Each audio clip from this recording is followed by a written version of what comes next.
Assalamualaikum warahmatullahi wabarakatuh. Perkenalkan, nama saya Rizal Mustafa dan teman saya Rosida. Saya akan mempresentasikan tentang pendidikan Islam masa kemerdekaan Orde Lama. Pendidikan Islam masa kemerdekaan Orde Lama. Pengertian Orde Lama. Orde secara harfiah dapat diartikan zaman atau masa. Adapun lama adalah sebagian lawan dari kata baru, yaitu kata yang menunjukkan waktu yang telah lewat. Dengan demikian, Orde Lama berarti zaman yang lampau. Kata Orde Lama ini muncul bukan pada zaman Orde Lama itu ada, melainkan setelah Orde Lama itu digantikan oleh Orde Baru. Keadaan pendidikan Islam. Secara umum dapat dikatakan bahwa keadaan pendidikan Islam sebelum mendapatkan perhatian yang sungguh-sungguh dari pemerintah, adanya perlawanan ideologis politis dari sebagian elit Islam sebagaimana tersebut di atas, menimbulkan kecurigaan dan rasa tidak suka dari pemerintah terhadap umat Islam. Perang dingin yang terjadi antara elit Islam dengan pemerintah menyebabkan pemerintah bersikap setengah hati terhadap nasib pendidikan Islam.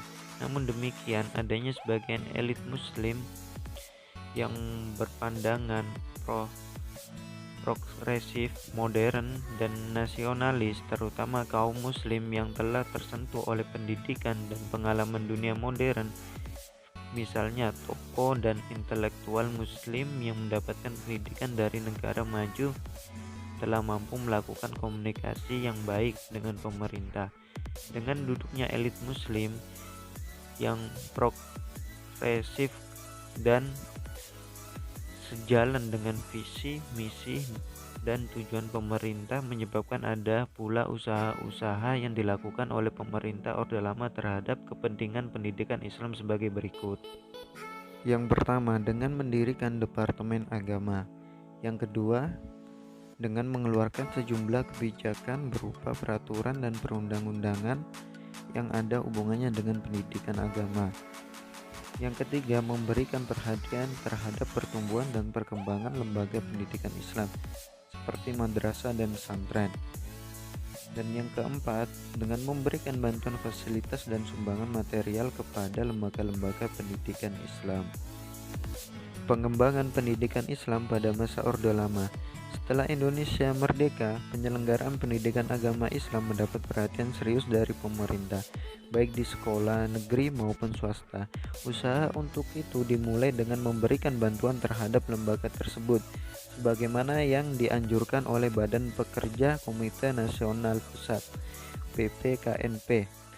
Tanggal 27 Desember 1945 yang menyebutkan bahwa madrasah dan pesantren pada hakikatnya adalah satu alat dan sumber pendidikan dan pencerdasan rakyat jelata yang sudah berurat berakar dalam masyarakat Indonesia umumnya. Hendaklah pula mendapat perhatian dan bantuan nyata berupa tuntunan dan bantuan material dari pemerintah. Kenyataan yang demikian timbul karena umat Islam yang dalam sekian lama mereka terpuruk di bawah kekuasaan penjajah. Sebab pada zaman penjajahan Belanda, pintu masuk pendidikan modern bagi umat Islam terbuka secara sangat sempit. Dalam hal ini minimal ada dua penyebab utamanya, yaitu yang pertama sikap dan kebijaksanaan pemerintah kolonial yang amat diskriminatif terhadap kaum muslimin. Yang kedua, politik non-kooperatif para ulama terhadap Belanda yang menfatwakan bahwa ikut serta dalam budaya Belanda, termasuk pendidikan modernnya, adalah salah satu bentuk penyelewengan agama. Mereka berpegang pada salah satu hadis Nabi Muhammad SAW yang artinya barang siapa yang menyerupai satu golongan maka ia termasuk pada golongan itu. Hadis tersebut melandasi sikap para ulama pada waktu itu. Tinjauan PAI masa Orde Lama.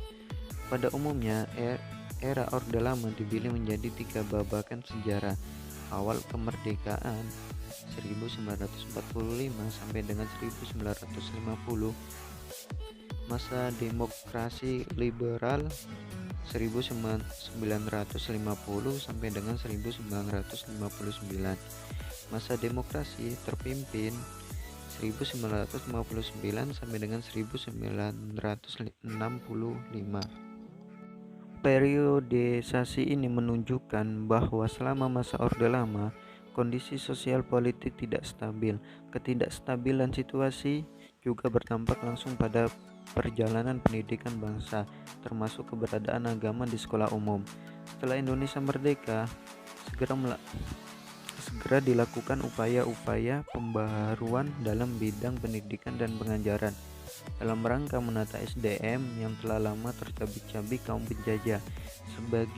Sebagai respon atas rekomendasi BPKNIP tersebut, tanggal 1 Maret 1946, Menteri Pendidikan, Pengajaran dan Kebudayaan Dr. Mr.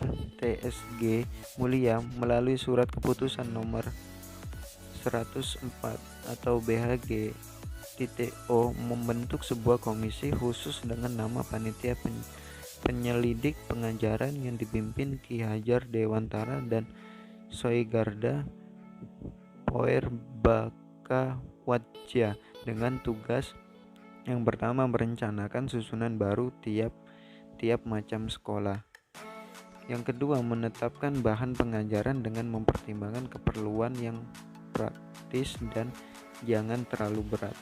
Dan yang ketiga, menyiapkan rencana pelajaran untuk tiap jenis sekolah termasuk fasilitas. Mungkin cukup sekian. Wassalamualaikum warahmatullahi wabarakatuh.